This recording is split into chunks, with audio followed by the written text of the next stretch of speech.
I've always had stupid dreams, like unrealistic, Icarus style, too close to the sun type of hubris.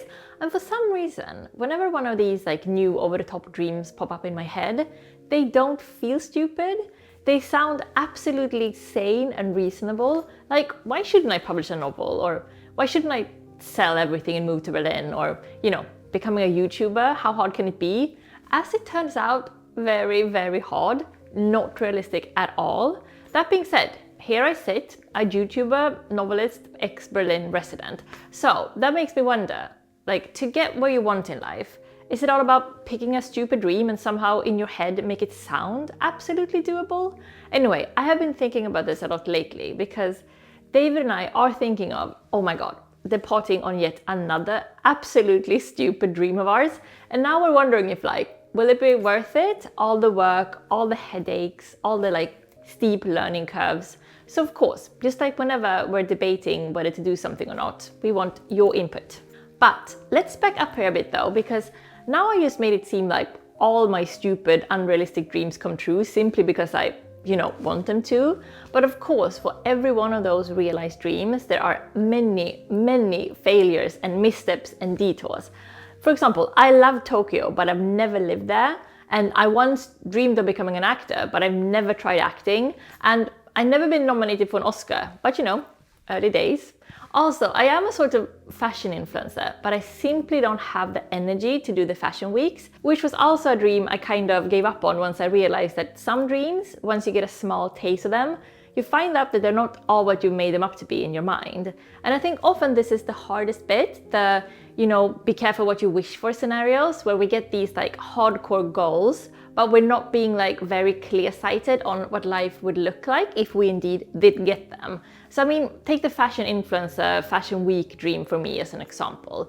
Being away from home for a month, going from city to city, rushing from fittings to runway shows, changing outfits non-stop and sitting in hair and makeup, and then rushing to have your photo taken outside before getting in a taxi and doing it all over again for another show for, again, a month solid, twice per year, plus the events in between and the resort shows and, basically non-stop traveling and changing your outfit and hair and never eating food that you've actually cooked yourself, and still always being on a diet to fit into the sample sizes and not having, a bloated stomach in photos. Doesn't this sound like an absolute kind of nightmare? I've done the fashion weeks light with fewer shows, fewer outfits and less stress, but I still found it much too stressful. It's not a life made for me who enjoys, sitting still alone with my own brain, in my own home, eating my own food. I'm the opposite of a natural fashion influencer it girl that way. So although I do love the glamour of it and I love the parties and absolutely love a good outfit, I think this is more of a passionate hobby rather than something that I want to make my day-to-day job. Of course, I'm super grateful to have tried it, and it's been in many ways such a cool experience to have had. I'm really lucky that way, but that world is just too hectic for me personally. Have you come across this before? Wanting something really bad, but once you get it, kind of realizing that, yeah, you know what, thanks but no thanks. It's a depressing but also sort of a mature type of feeling, don't you think? So I mentioned that we're thinking of going after yet another stupid dream, David and I.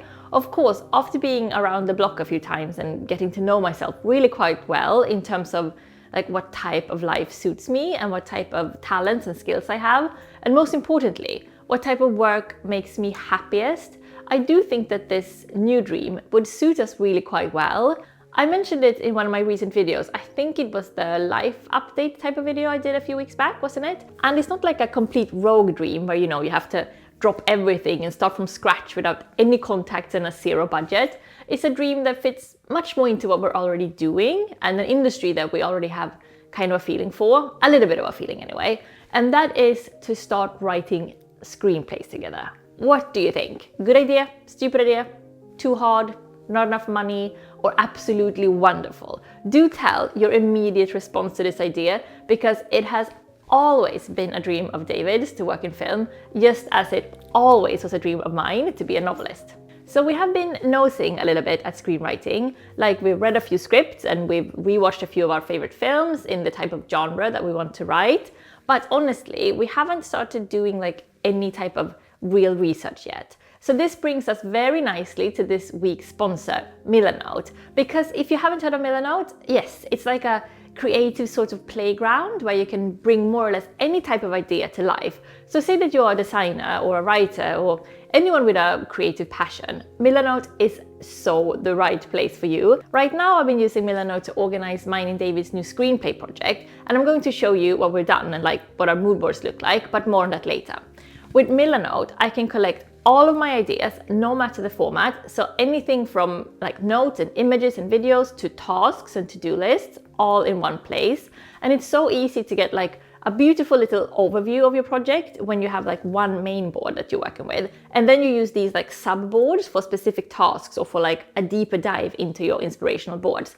This is the first time that we've used Milanot, and starting a new project was actually an absolute breeze because of the extensive library of over like 100 built-in templates made for every possible creative project. Whether you're working on a short film or starting on writing a novel like myself, or building a business, or redecorating your home or any other type of project, they have templates perfectly suited to your needs. Also, they have templates for students to help with like school or university projects. So simply select one of the student templates and get busy. For us, it turns out to be a very useful tool because when it comes to our screenwriting, like right now, we're in the early stages of starting this whole new project, like a creative work that we've never tried before. So it has been both very helpful and practical, but also charmingly aesthetic to organize our research and our planning phase this way through Milanot. Guys, how I wish that we'd been doing all of our renovation plans in Milanot. I'm just imagining all the stress that we could have intercepted if we'd have everything down in like room by room subboards instead of just like copy pasting images and links into a normal text document like we did. Oh, can you imagine? Oh, and also on top of that, when I'm like now collaborating with David, for example, Milanot makes it very simple because you can invite colleagues or clients or study partners to like provide feedback and work together in real time. And you want to know the best part? Milanot is absolutely free with no time limit. Yes, I'm shocked myself at this piece of information, I have to say. So there is no reason to wait. Sign up now using my link in the description and get going on your next creative project pronto. If you do give Milanot a try, let me know in the comments below how it is transforming your creative process. So whenever I start a new project, like no matter if it's a creative project or a business project, or both, I do tend to go about it in a similar way, and that is to have, God help me, a proper planning phase. I personally much prefer to have a quite clear idea of what I'm after before I actually start creating something, and I know a lot of people are the opposite and feel like planning too much kills the fun of a new project, but I mean, we're all different, and for me, the planning phase is pure fun because I don't do any research that I don't want to do. I only do the fun research and the fun planning sessions that will like more spark my imagination and make me, more and more eager to get going. So for this new script writing project, we've divided our planning phase into different categories, like which films we want to watch for inspiration and which screenplays that we want to read to learn how to write in this new and quite confusing format, and which films that we get inspired by strictly from a visual perspective, and what we're thinking in terms of, color scheme and filter and design. One of the most helpful things about this type of categorized planning is that it works as a kind of mood board where you very clearly see what your vision for the project is. But I mean, I don't think any single one of you is particularly surprised to see our visual inspiration and like color scheme. Sandy neutrals, how very Scandinavian of us, no? But anyway, I think like when it comes to this dream of ours, we want to take our time, compared to writing a novel, a screenplay is actually a very small document. Like the actual writing won't take that much time, especially since we want to have like a very clear idea with like a scene breakdown ready before we even start writing. So I'd much rather take my time in the planning phase to get like an image and, mental visuals once we sit down to actually put words on paper or words on screen more like, because I like to do the creative work feeling utterly confident with what I'm doing and where I'm going. How about you? How do you attack a new project? Do you like to plan before you start, or you just like throw yourself in there and figure it out as you go along? I mean, whatever works, right? You either do more work beforehand with planning or more work afterwards with edits and adjustments. So I think maybe I'm a bit cocky here because I wanted to write novels and now I have a novel out with a really nice publisher. So if I can write a decent novel, surely we can write a decent screenplay. Although to be completely honest with you, I think I would be cocky about this even if I didn't have a novel out, because I don't know why, but the truth is I'm just a naturally cocky person.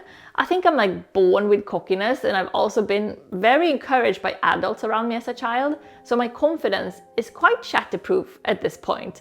And I think this is like a key ingredient here when it comes to stupid dreams, because without unrealistic cockiness, are you even likely to ever go for any of your unrealistic dreams? Or do you just like kill them with humbleness and realistic expectations before you even begin? I think one of the kindest things that we can do to ourselves as adults is to try to get rid of that kind of maturity that tells us to become comfortable and complicit, and instead try to like foster and feed that very childish and absolutely lovely type of cockiness that tells us that we can do anything. So screenwriting, do I think we can do it? I mean, when we first started talking about this for real, David said like, yeah, but Jenny, it's not like this is an easy thing we can just sit down and do. Oh, poor David. He's too mature. I have to sometimes inject a bit of my childish cockiness into him, but luckily, I have enough to spare. Because yes, I do think it's possible for us to write a script that will one day become a film. Do I think we have enough writing talent? Yeah. Do I think we are hardworking enough? Definitely. I mean, it's not like every other person who's written a movie is some kind of genius prodigy. They're all normal people with a bit of talent and a lot of grit, just like me and David. So yes, it's possible. Difficult, but totally possible. Whether it's probable or not, though, I couldn't say. But if it's possible, I mean, that's kind of good enough for me. But I do have to say here, though, that I'm not one of those people who believe that just because you want something hard enough, you can make it happen. My own personal brand of realism comes into looking at a dream and realistically asking myself if I have the ability. And some things I don't have the ability to do. Like, no matter how much I wanted to, I couldn't retrain into becoming a professional ballerina. That ship has sailed, if it ever even was a possibility with my physique, quite broad-shouldered and all that. Probably not. And like, I'm not a math head enough to be like a quantum physicist. I have a brain for aesthetics, for analyzing human behavior, and for language, not for physics or geography or, remembering people's names and faces. I know what my talents are and I know what my talents aren't. And manifestation, great, but not every dream is possible for every person. But in those areas where I do have a bit of talent, in those areas, I'm very happy to like Icarus too close to the sun with, pure hubris. But the question is, of course, not just if we can do something, but if we want to. Like, the road to a goal might be completely unrealistic and hyper difficult and annoying and blood, sweat and teary. I don't mind the road being hard. But what I've learned, I think, is that to once again embark on like a new goal, I want the part after you reach the finish line to be utterly realistic and pleasant. Like, say that we would actually manage to somehow get into script writing and that would become one of our jobs going forward. Can I picture that life as pleasant and a type of everyday job that I would actually enjoy doing? So if Fashion Week It Girl is not a pleasant type of everyday job for me, would script writing be? Basically, I want to make sure that I don't put all this Herculean effort into reaching a goal that, like, once I do get it, I don't even want. With becoming a novelist, I'm pleased to say that it is exactly what I want to do with my everyday work hours. It is the thing I most of all want to sit and do on my work hours.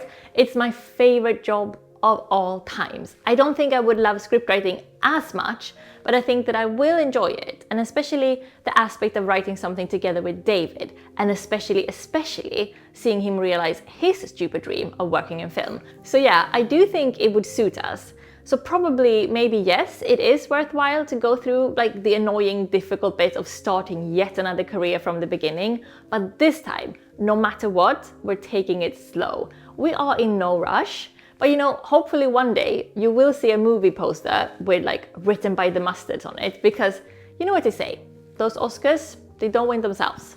But enough about me now. I am absolutely dying to hear about your stupid dreams because, oh man, isn't it just the most thrilling thing to hear about other people's hopes for the future? And go ahead, be cocky. If I'm saying I'm gunning for an Oscar nomination, surely you can top me with a wild and stupid dream of your own. If you could choose like one wild thing to happen to you, what would it be?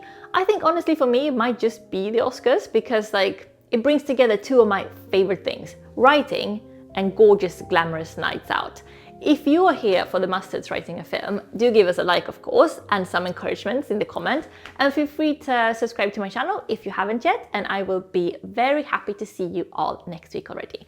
Thank you so much for watching and for, always being so kind and supportive and just like all around lovely people. Okay, go nurture that cockiness of yours, and until next time, bye bye bye.